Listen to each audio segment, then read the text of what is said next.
Can you please state your name, birthday, and how long you've lived in Hernando County? Frasier Mountain, uh, March 7th, 1923. 90 years old now. And been in Hernando County all of that 90 years, except for a little World War II time. They took me away, but they brought me back. Excellent. And what part of the county did you live in? Well, most of the east side of the county. I was raised out at the mines at Camp Concrete Rock, and they call it Camp's Mines. And, but of course, Brooksville was the town. Everybody owned the town. I went to school here, of course, all of my school career. Started the second grade, finished high school in 1940 here at Hernando High School. Of course, it was the old school up on Bell Avenue then. So in general, what memories do you have growing up here? What was it like, back then? Well, it's a lot different county, of course, because we had things to do. We had the mining industry, we had the oranges, the tangerines, the grapefruit, the farming. It was a big farming community, and the downtown thing was a Saturday thing. Everybody came to town. Everybody knew each other. It was the only, it was the largest community. There were other small communities, but those communities were not organized as such. Brooksville is really, we counted that as home, wherever we lived in the county. What types of things would the citizens of Brooksville do on Saturday? Was it a social gathering or business? Social, yes. It wasn't ever a planned thing. Everybody just came. That was the day for shopping. That was the day for the dime matinee at the show. It was just, it's when you saw everybody in the county. Everybody came to town. Mm-hmm. And that was part of it. Seeing the other people, exchanging all the gossip of the day. What was school like? As you said, school, very consolidated, of course, because Brooksville, of course, had the only high school, and so the other communities had their own grammar school. But then ninth grade, everybody came to Brooksville, so you knew actually everybody in the county then, and there weren't all that many people, even though there were about 60 people in my graduating class. But in my earlier classes, there were only about 30 people in the grade. Wow. In Brooksville. Wow. In any of the grades, on up through 7th, 8th grade. How did you get to school from where you were living at the time? Always on the bus. There was a bus system running? Or later on a bicycle. It was about 6 miles to town, but that wasn't too bad. Were the roads paved? Very few. Only the main roads, like Croom Road, Mundinsville Road, the Spring Lake Road. There was a crooked road to Wekiwachi that was paved, and then on to Bayport. But they were very poor. They were one lane. Was it hard to traverse during this time of year around town? We didn't traverse that much, really. It was at home situation. A trip was a planned affair. Was it? Yeah. You really didn't move around that much. You didn't just drive around then. That wasn't the thing. You got in the car to go somewhere. Huh. You didn't ride around. You remember the price of gas? Price of gas? I can remember the little signs on the pump up service stations, 18 cents a gallon. 18 cents. Those were the days, right? Yeah. And only one variety of gas. That's true. There wasn't any special gas then. That's neat. Did your family own a vehicle? Oh yes, yeah. My dad always had a car. After school, I think I worked. Of course, you didn't get home off the bus until 4:30 in the afternoon. But it was a different environment at home too, because even though we lived at the mines, we had the garden. We had hogs and cows and chickens and all of those things we would take care of. In the winter, you cut the wood, and in the summer, there was the grass was growing, what little grass we had, and there was always something doing as far as work is concerned. But we had a good time too. A lot better family atmosphere then. The family did things together. Did you have a lawnmower? A lawn. We didn't have a lawn. Did you? We had a rake. The grass you had to cut. There was leaves. There wasn't any grass. Florida's made of sand. Yes, it is. And that's where we live. Yes, it is. Can you describe your life at the mine, like living near those mines? Life at the mines, very interesting as far as I was concerned, because always mechanically minded. Back then, the kid could follow his dad anywhere, and so I was familiar with every operation of the mine. I mean, there was the pits and the steam shovels, the inclines, the big plants, the crushers, the railroads. Yes, it's a very, very interesting life for me as far as that's concerned. And of course, I followed the mining trade. My dad had been mining all of his life. He was in the phosphate mine before we started the lime rock mines here. So it was Do you remember the people of Hernando County, the types of things that they were saying about the mine, opening and coming to town? Were they looking forward to the work being available? Were people against it? Do you remember any of that, or do you know any of that? No, that wasn't a feeling then. It was so necessary. It was just a part of daily life.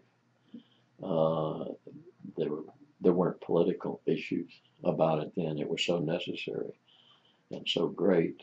And then, of course, we started. The deposits were so rich here of hard limestone. It's an unusual place in Florida. It made the economy of the county while it was going. I guess cement is probably the largest industry in the county right now. Is the mines right now? Even yet, because we don't have any oranges anymore. We don't have any citrus industry here. We don't have any farming here. We've got a few cows. So what's left as far as natural resources is just our mine. And they're a little idle right now because there's no demand anywhere else either with this economy.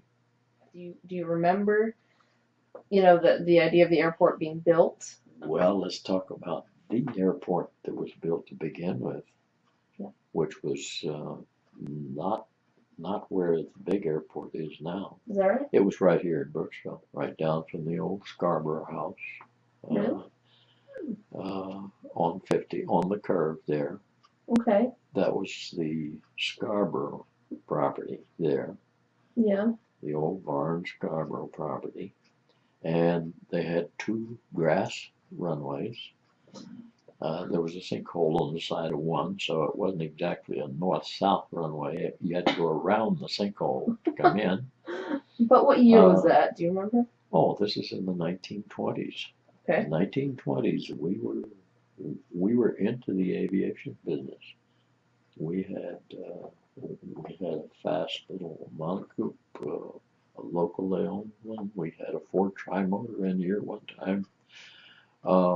It was a busy place for the time, and we were visited by some of the best and some local people too. Elkin Floyd was our first really renowned pilot here.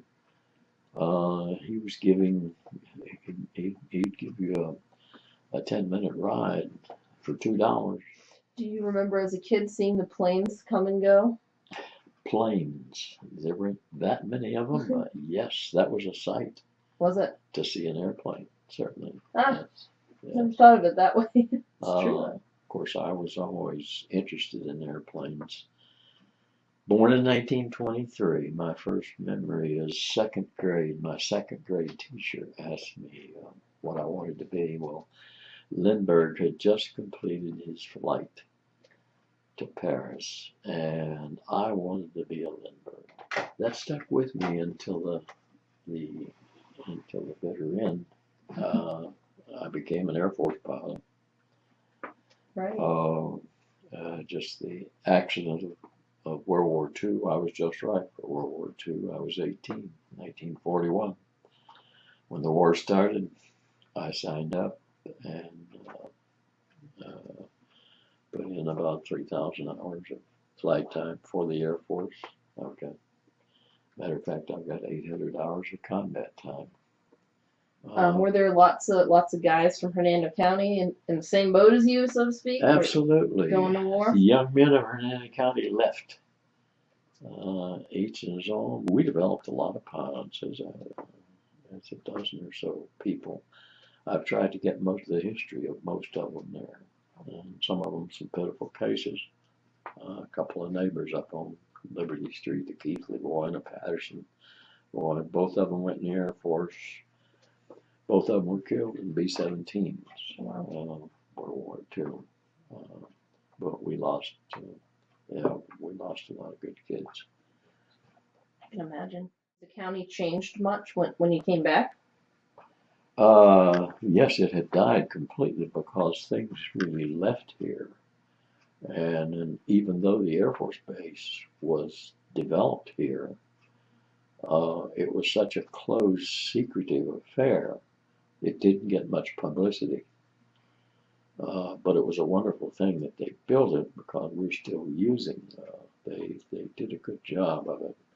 It was a special project out of the original Brooksville Airport, where it is now, was built during World War II, during a time that I was gone.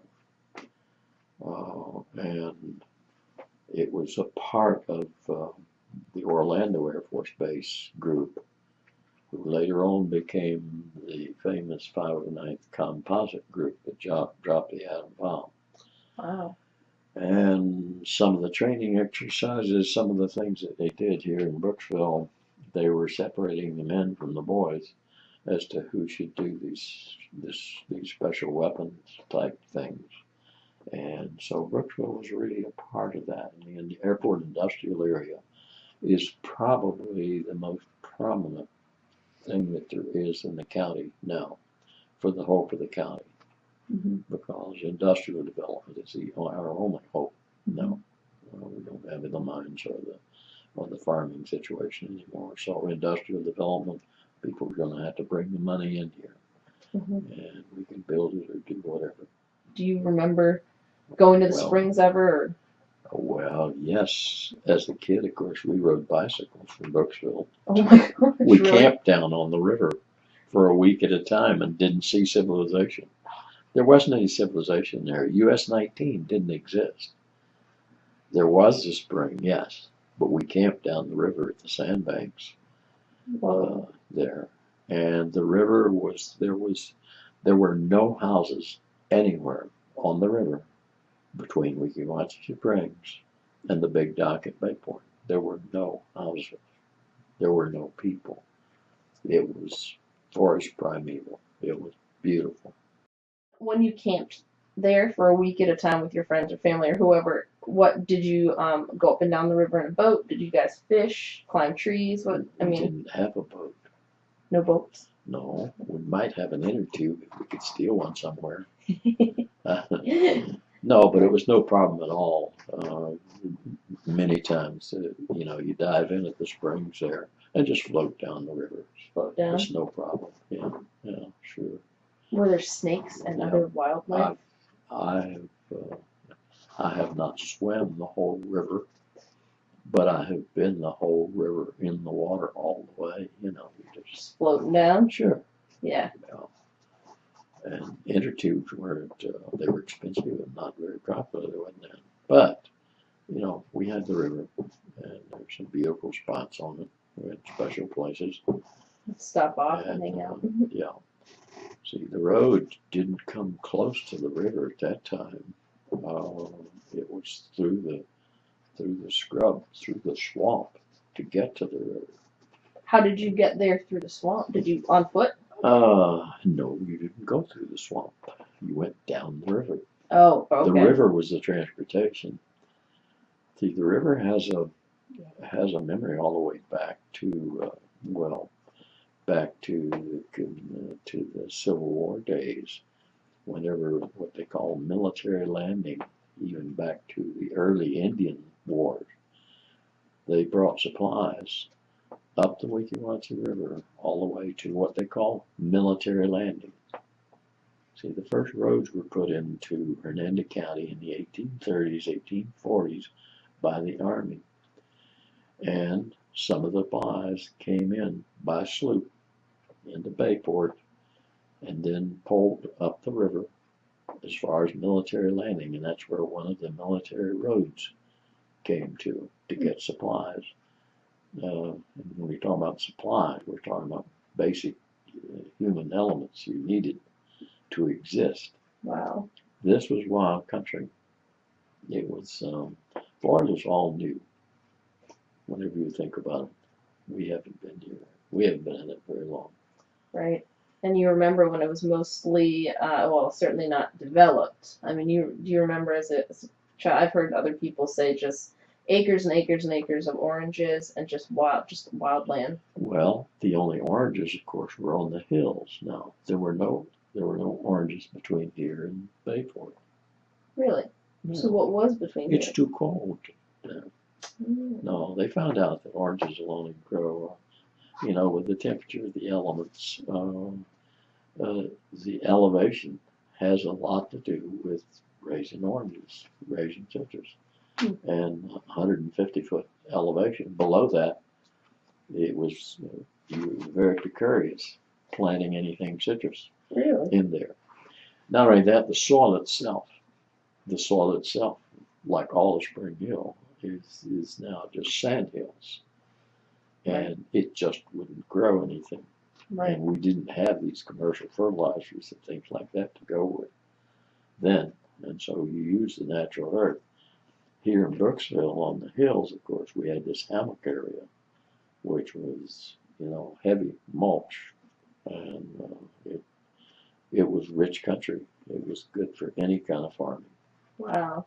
And we had hardwood trees too. See, there was no hardwood between here and Bayport.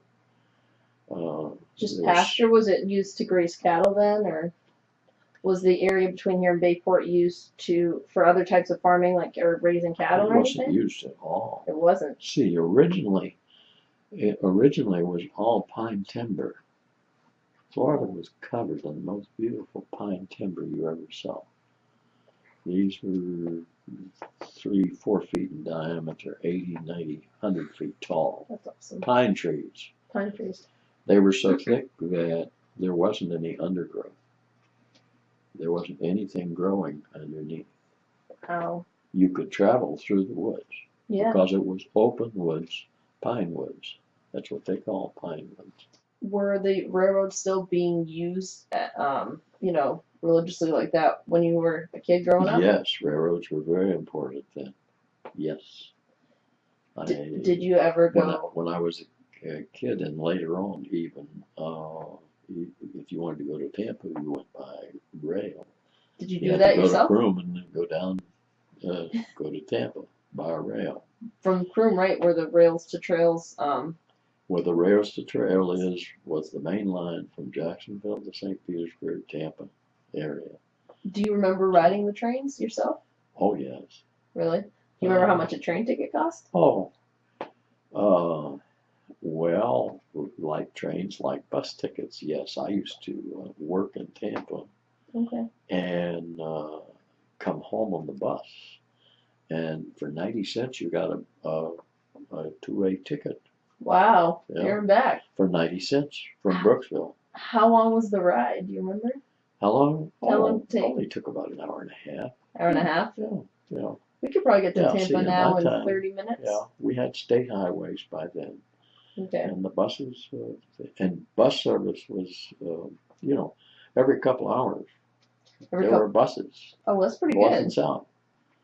Now, east and west, there was very little travel in Florida, east and west. Everything came from the north, went back north. Huh. Even to Orlando. When you think about it, You couldn't get to Orlando from Brooksville. You can't get there from here, right? No, there's a big swamp in there. How would one get to Orlando? Up and around? You go up and around almost to Ocala, go up through Leesburg and back down on 441 down into Orlando. Did you ever take that trip as a kid, or even any time actually when you had to go up and This around? was still happening in the yes, in the 30s and 40s. Yes, in the 50s, when they started building the cross-state highway, is Right. the first time we could go to Orlando directly. So the 50s were a good time in Brooksville. 50s, 60s. I don't know that we've ever had any real bad times in Brooksville. We've had a good time here. Yeah. We had a smaller population, so we didn't need that much. True. We lived better, probably, than most places during the Depression because we were so self-sufficient. Because everybody, I explained, when I was a kid, we had hogs, cow, chicken, Right. had 2 gardens a year, and everybody, almost everybody willing to work, had plenty of everything. And there was a good barter system that was used. And there was some big farming going on, and they shared, once they had shipped the main part of the crop, they opened their fields to the community. Wow. And so everybody, preserved or canned or we Right. ate well. Did well. That's a good memory. That's an interesting memory. Do you think that type of small town feel, or I don't know exactly what I'm trying to say, but do you still get that feeling living here that it's the same type of people are living Oh, here? yeah. It was a wonderful thing in that, like hunting and fishing, it's out your back door. Mm-hmm. And you talk about what we did after school. Yeah, in the wintertime, you went hunting. Did you? In the summer, you went fishing. That was, and it wasn't recreation. We're catching fish. It's a fun thing, but they're good to eat too. Yeah. Oh, yeah. Absolutely. Do you remember fishing Yeah. around here in Oh, the yes. eastern part of the county, the lakes we have? All the lakes, yes. Yeah. Yeah. I had a lot of relatives out at Spring Lake, so we did a lot of things around Spring Lake, Twin Lakes, Neff Lake, even Bystra Lake, which was a beautiful lake then. And of course the rivers, the Weeki Wachee River. Weeki Wachee River was never much for fishing, but the Withlacoochee was wonderful for fishing. Really? Yeah. And all these lakes, and we had more water then. We had more ponds. We had less people. We had less cleared area. There were a lot of lakes, in the woods. People lived here, worked here. There was something to do. Right. It was entirely different. We worked as a community then. We didn't have all the hassles. You had little tiny individuals or little political groups that would pop up. And there were different people in different positions in different times. But basically the whole community went in the same direction. And we looked out for each other. It's a very interesting observation. We were so small and we didn't have the transportation communication that we have today. So you really didn't care too much about the rest of the world. We were pretty comfortable right here. Can you describe a little more how the landowners were thought of? Thought of? Yes. Like what? I mean, you kind of said it already that, they were the ones who provided a lot for the community. Oh, well, they were right next to God because they did provide for the community. They gave to the community. They shared what they had. They didn't live any better than we did. They didn't eat any better than we did, even though they had maybe more. Of course, nobody had any cash, and maybe they had more investments, but it was invested in labor and land and places. And it was not, no, there was, I would say very little ill feeling of the worker, the laborer, and his family toward the man he was working for. Hmm. Because these people walked to work because they had a job and they got paid. It wasn't much, but it was as much as anybody else was working.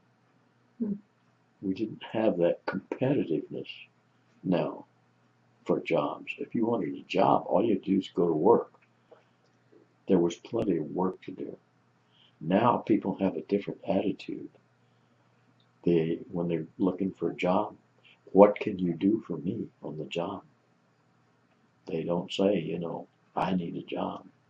I can go to work. It's a different attitude.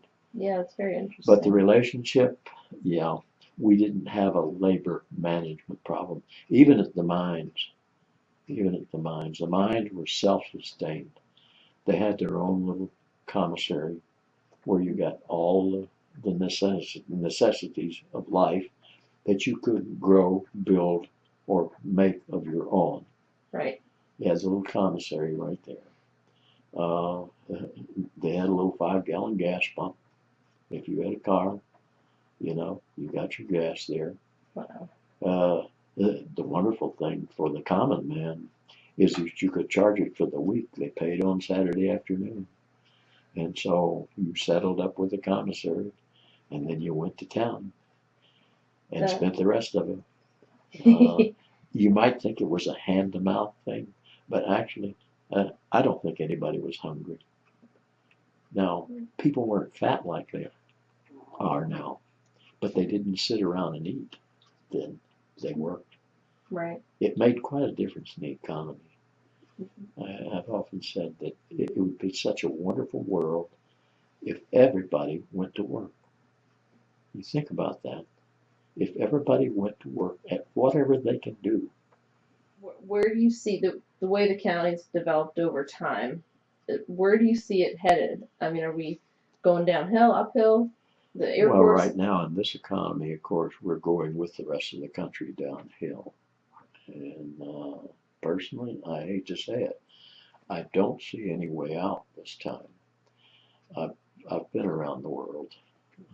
I've traveled, and I spent a year in India, Burma, and China, which is third world as you can get. But I can see now that the United States is headed in that direction. Those people are building in their world. They're living better than they did 100 years ago. We are living worse than we did.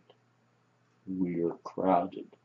We are jealous. We are furious. We have no respect. We have lost our family life. And when you do that, your country, your entire nation goes down. And we're on the way.